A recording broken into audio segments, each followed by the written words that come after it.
Hoy es primer domingo de Epifanía.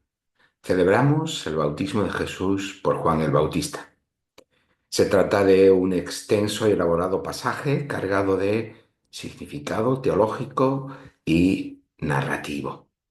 Lucas enmarca la llegada de Juan el Bautista dentro de un contexto histórico preciso, situándolo en un mundo gobernado por poderes políticos y religiosos que parecen inamovibles.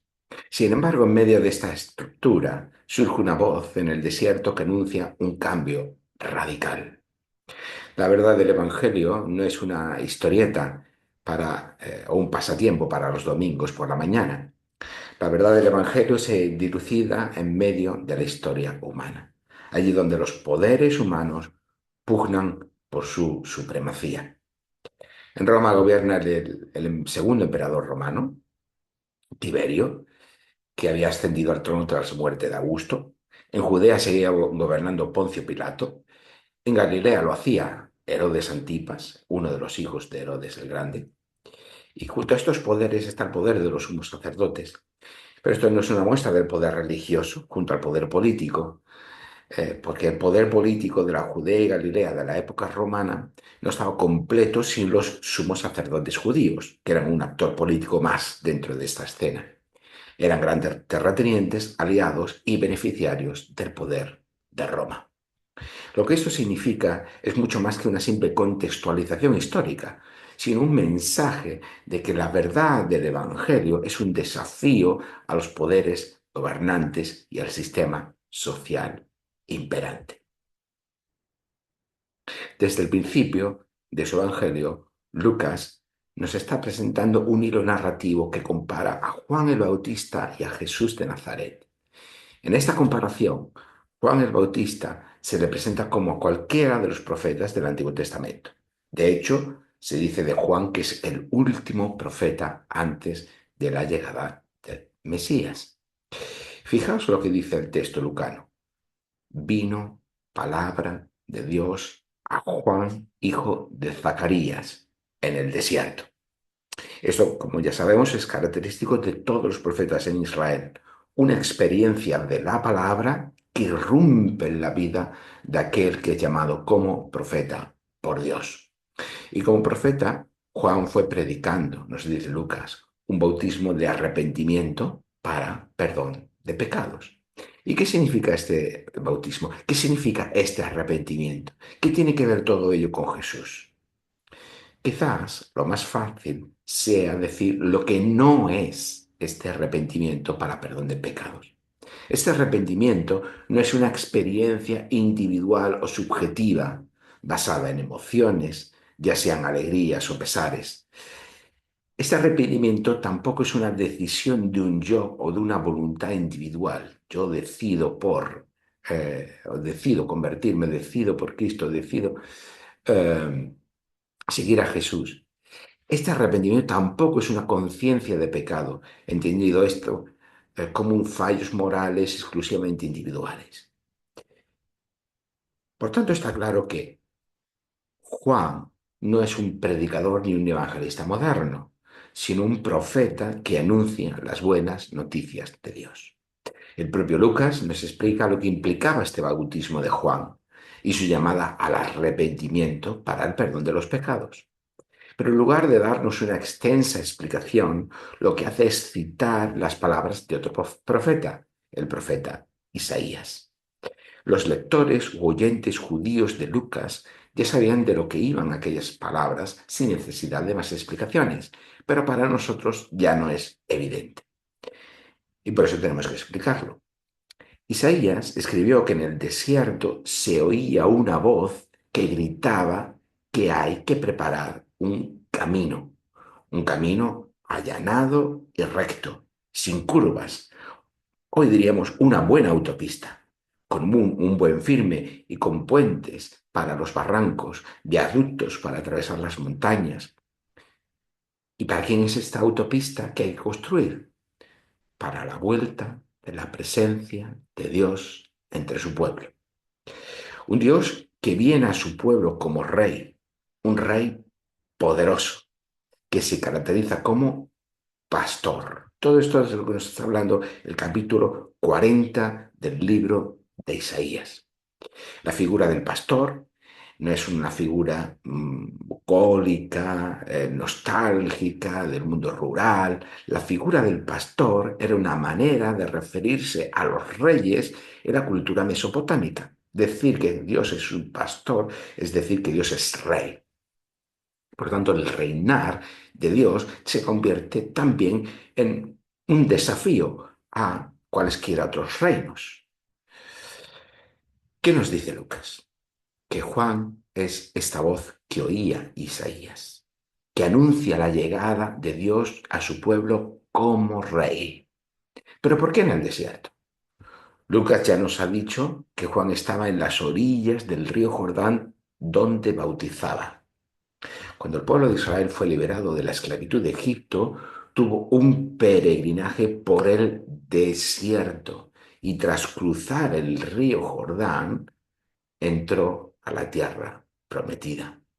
Pero habían pasado siglos y el pueblo de Dios seguía bajo la esclavitud de otro imperio, en manos de reyes y de gobernantes corruptos como los hijos de Herodes. Bautizarse en el Jordán era el símbolo de un nuevo éxodo que los liberara de la esclavitud presente. El pueblo de Dios volvería a pasar por el Jordán en busca de una nueva libertad en su propia tierra. Y esto es lo que significaba ese bautismo que estaba eh, desarrollando, ejerciendo Juan. Si Dios está llegando como rey, tal y como había prometido el profeta Isaías y el resto de los profetas, había que prepararse. El bautismo en el Jordán era un poderoso símbolo de renovación y de nuevo compromiso con el pacto. Esto es lo que significa ese bautismo, una renovación y compromiso nuevamente con el pacto con Dios. En ese sentido, el arrepentimiento no es una experiencia, como ya hemos dicho anteriormente, individual, sino un volverse a Dios. Porque Dios viene a su pueblo, porque Dios viene a su creación, porque Dios viene a nosotros, somos llamados a volvernos a Él. Estamos de espaldas a Dios y por tanto necesitamos volvernos a Dios, porque Él viene a nosotros, la iniciativa siempre es de Él. Arrepentirse significa prestar nuestra fidelidad y nuestra lealtad al Rey que es Dios. Si Dios viene como Rey, un Rey necesita prestársele lealtad y fidelidad. Y esto también es lo que significa fe. Fe es confianza, fe es fidelidad, fe es lealtad. ¿A qué? A Dios como Rey.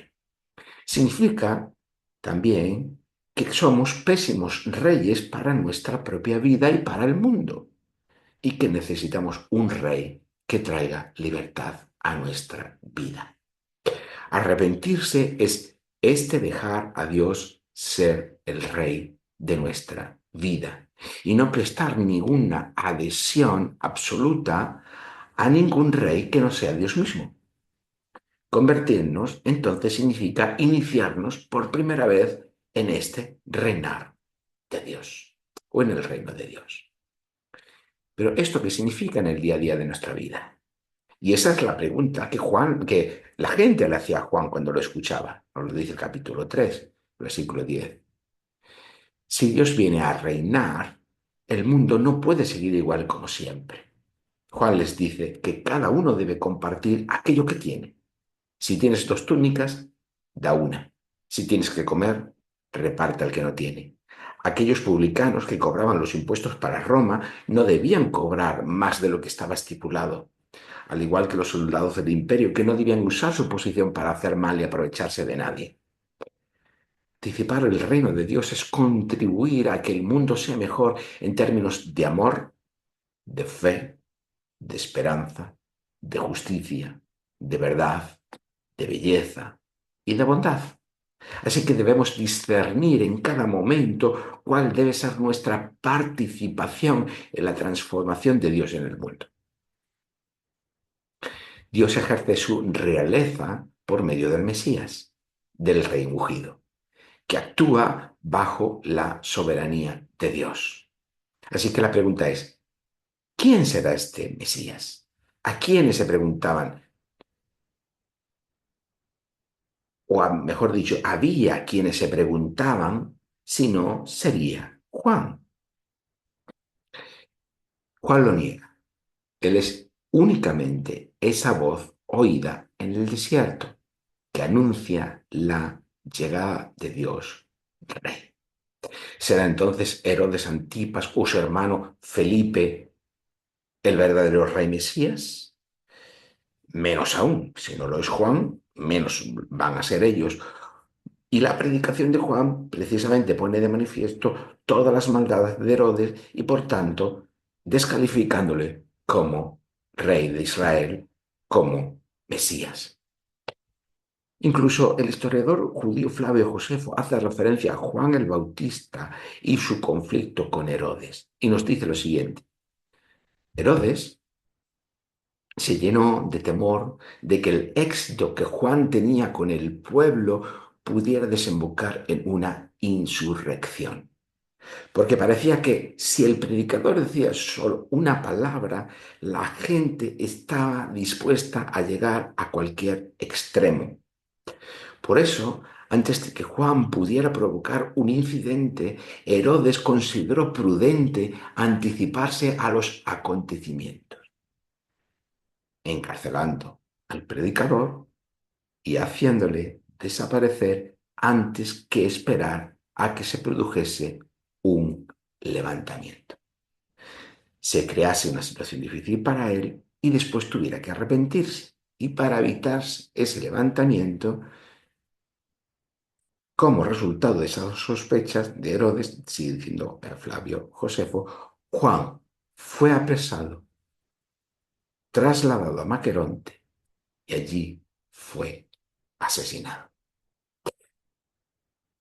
Vemos cómo Juan el Bautista no trae un mensaje religioso, como solemos entender esto en nuestra sociedad moderna, como una experiencia individual de Dios solo para nosotros mismos. No, el mensaje del Evangelio es un mensaje que tiene una dimensión social, política, económica, personal, incluso individual, pero no reductivamente individual, que afecta a todas las áreas de la vida. Hoy diríamos que ese es un mensaje político, si entendemos lo político no de una manera reductiva en la política partidista.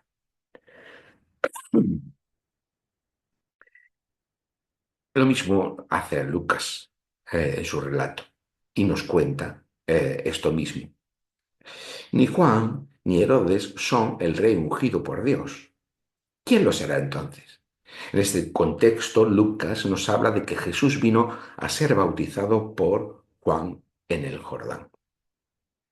Y es en esta escena cuando se pone de manifiesto que Jesús sí es el Mesías, que efectivamente el Mesías es Jesús, este rey prometido por Dios. Las palabras que acompañan al bautismo de Jesús son palabras del Salmo que encontramos en el Salmo número 2, versículo 7 concretamente, pero hacen alusión a todo el Salmo, que están referidas al futuro rey ungido por Dios. Por lo tanto, son una revelación o manifestación de que Jesús es este rey ungido por Dios. Pero además también están haciendo referencia al capítulo 42 del libro de Isaías, versículo 1, y todo el capítulo, que habla del siervo de Dios. Eso nos quiere decir que en este hecho del bautismo Jesús está siendo manifestado, y de ahí aquello de la Epifanía, como el rey ungido por Dios, pero no un rey a la manera del resto de los reyes, sino un rey que gobierna como un siervo para traer justicia al mundo. Entonces Jesús, al ser bautizado, lo que está haciendo también es representar a Israel experimentando un nuevo éxodo de renovación y liberación. Muchas de las acciones que encontramos en los evangelios realizadas por Jesús son representación de Israel. Allí donde Israel fracasó, Jesús, como representante de Israel, en su condición de siervo, porque esto es lo que representa también el siervo de Dios, en representación de todo Israel, está teniendo éxito, está teniendo la victoria. También ocurre la tentación, las tentaciones en el desierto, por ejemplo. De Jesús también está representando a Israel, y allí donde Israel fracasó y fue desobediente a Dios en el desierto, Jesús está teniendo éxito. Por lo tanto, tenemos aquí que Jesús está simbolizando, representando, encarnando en esa figura de rey siervo a Israel en su conjunto para cumplir con esa función que debía haber cumplido Israel. Con ello, Lucas completa el cuadro de la presentación de Jesús y de su comparación con Juan, que aunque bautizó a Jesús, en realidad estaba supeditado a él. Que había la duda, ¿no? Si Juan, si Jesús fue discípulo de Juan y fue bautizado por Juan, pues entonces, ¿quién está por encima? Lucas lo deja muy claro. Jesús, y solo Jesús, es el Mesías. Juan es aquella voz que anuncia la llegada de este Dios Rey que ahora se encarna en Jesús, el Rey Mesías.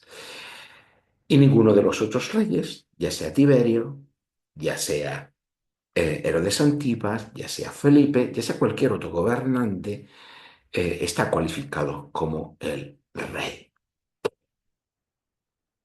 Nuestra identidad protestante surge como liberación del sentimiento de culpa que generaba la sociedad medieval, también la que genera nuestra sociedad contemporánea.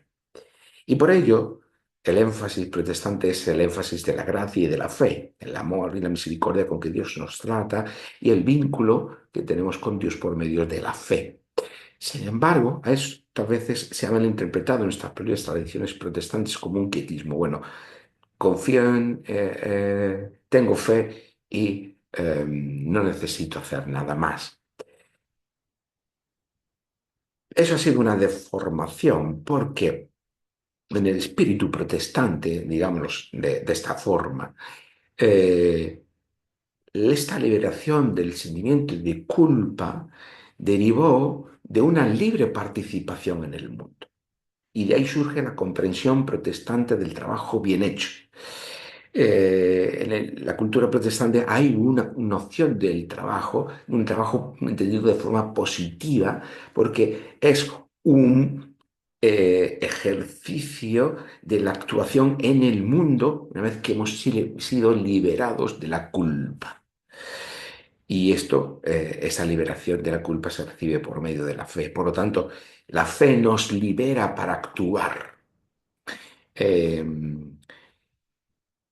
Y eso tiene su correlato en el testimonio bíblico. Si prestamos nuestra fe, nuestra fidelidad al Rey que es Dios, esto no supone estar bajo un poder que nos oprime, que nos esclaviza, eh, como siempre ocurre con cualquier sistema social y político, en la medida en que sea, mayor o menor grado, sino todo lo contrario.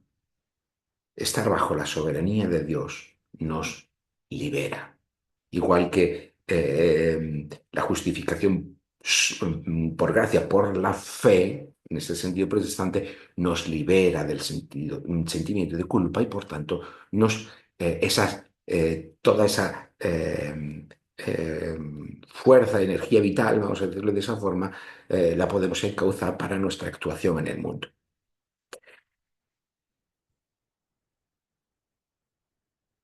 La fidelidad a Dios como Rey nos libera del Rey que somos nosotros para nosotros mismos y del poder ejercido por los reyes y los poderes humanos. Desde esta liberación actuamos en el mundo, no para construir el reino de Dios, que es iniciativa de Dios, pero sí para construir para el reino de Dios. Desde la perspectiva, por tanto, bíblica y protestante, nos convertimos en embajadores de este reino por medio de nuestro actuar y de nuestro trabajo en el mundo. No se trata de que participamos en el reino solo cuando hacemos actividades religiosas o eclesiales, como nos ha hecho creer nuestra adaptación a la cultura moderna y hemos llegado a pensar que solamente somos cristianos o solamente servimos a Dios cuando lo hacemos dentro de la iglesia, y eso es un concepto moderno, no bíblico, no protestante, moderno. Eh, Desechamos, por tanto, esta idea para entender que toda nuestra actuación dentro y fuera de la iglesia se convierte en testimonio para el reino. Actuamos para el reino como padres y madres, esposos, esposas, hijos e hijas, abuelos, abuelas, en la casa, en el trabajo, en la iglesia, entre los conocidos, entre los desconocidos. No hay una esfera específica del reino. Todo el mundo es objeto de la transformación de Dios. Por eso el mensaje del Evangelio no es un mensaje exclusivamente político, ni exclusivamente religioso, ni exclusivamente individual, ni exclusivamente comunitario, ni ningún exclusivismo que podamos imaginar, ni solo para la Iglesia, ni solo para Israel. Abarca toda la creación, todo el universo, toda la realidad humana y toda la realidad no humana también. Por ello, la pregunta que debemos hacernos es cómo lo que hacemos en nuestro día a día da testimonio del reino de Dios. Y aún más, ¿realmente nuestro actuar es anticipo del reino? De la verdad, la bondad, de la belleza, del amor, de la esperanza, de la fe, de la justicia, del reinar de Dios. Y como iglesia, ¿de qué manera somos comunidad para el reino? Como vemos, la predicación de Juan nos desafía a abrazar el arrepentimiento como una reorientación radical hacia el reino de Dios. Y eso significa que nuestra fe debe impactar cada área de nuestras vidas, de nuestras comunidades y de toda la sociedad. El llamado de Dios a la conversión no solo transforma individuos, sino también inaugura un nuevo orden donde su justicia, la justicia de Dios, reina. Que así sea. Amén.